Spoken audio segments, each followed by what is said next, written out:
look at perhaps one of Temple's most overlooked athletic programs.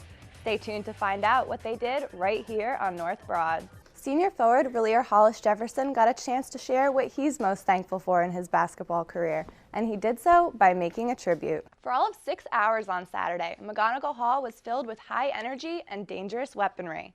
The women's fencing team clashed with 4 other nationally ranked programs, closing out its regular season. It is from this angle that Rolanda Hollis has watched her son hustle up and down the basketball court on countless occasions. And for her, his family pride and selflessness will always shine through. The second bobblehead in a 3-part Sixers Legends series, Dr. J was preceded by a Wilt Chamberlain giveaway on March 2nd, marking the 51st anniversary of his 100-point game. The series will conclude with an Allen Iverson giveaway on March 30th against the Bobcats. Steve Adazio is in his 26th year coaching football. Before beginning his tenure at 10th and Diamond, he guided players at other big-name schools, but his roots lie in the heart of the small state of Connecticut.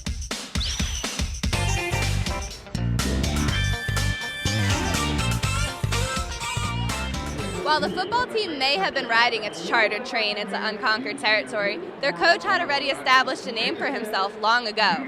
It was in this area where Steve Adazio began his coaching career, under the constructive leadership of current Huskies head coach Paul Pasqualoni. Because I have the utmost respect for him, because I wouldn't be walking out of this tunnel without him. And that's really the truth. The two were first paired up in the mid-'80s when Pasqualoni hired him as his offensive line coach at Western Connecticut State. Eventually, Adazio followed his mentor to Syracuse for yet another assistant job. Although they've parted ways since then, the current Owls head coach remains appreciative. I'm very impressed with his football team. I really am. And that's not saying that because he's my mentor. I'm just telling you. I'm very impressed. They had a great game plan coming together. We knew it was a little bit of a homecoming for Coach Adazio. You know, that was definitely adds something to it. The game also held a special meeting for fellow Connecticut native Tyler Matakevich, a freshman linebacker who led the Owls defense with 19 tackles. Not only to win in Connecticut, but to be 2-0 in the Big East right now. I mean, we just got to keep working, keep getting better, and just keep rolling. Set.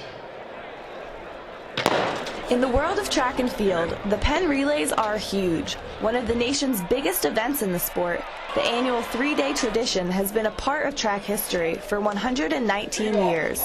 For competing high school and college athletes, it's something like the Super Bowl. I ran the 4x4 today and I ran the 4x1 yesterday, and it was one hell of an experience to be on that track.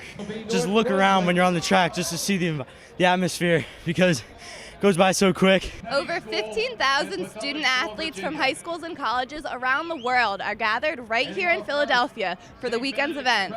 Throw in over 100,000 fans and professional athletes as well. There's no doubt that these students are having the time of their lives. I don't know, I love watching professional runners run. You learn so much just by watching. In addition to high school and collegiate competition, the Relays hosted the United States vs. the World Series on day 3, featuring international Olympic athletes, allowing fans to size up future Olympic competition while celebrating the accomplishments of their children and peers.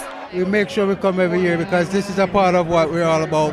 It's a unity, it's showing that we love our country. I mean, you see already the way the Jamaican crowd reacts to Jamaicans winning. And our aim is always to come out to do well, to let them feel proud. You know, they drove from near and far to be here to support us, and we always come out just to do our best for them. In USA vs. the World, the United States took the title in 4 events. The women's 4x800, the women's 4x400, the men's 4x4, and the men's 4x100 relay team. For Owlsports Update, I'm Liz Sim.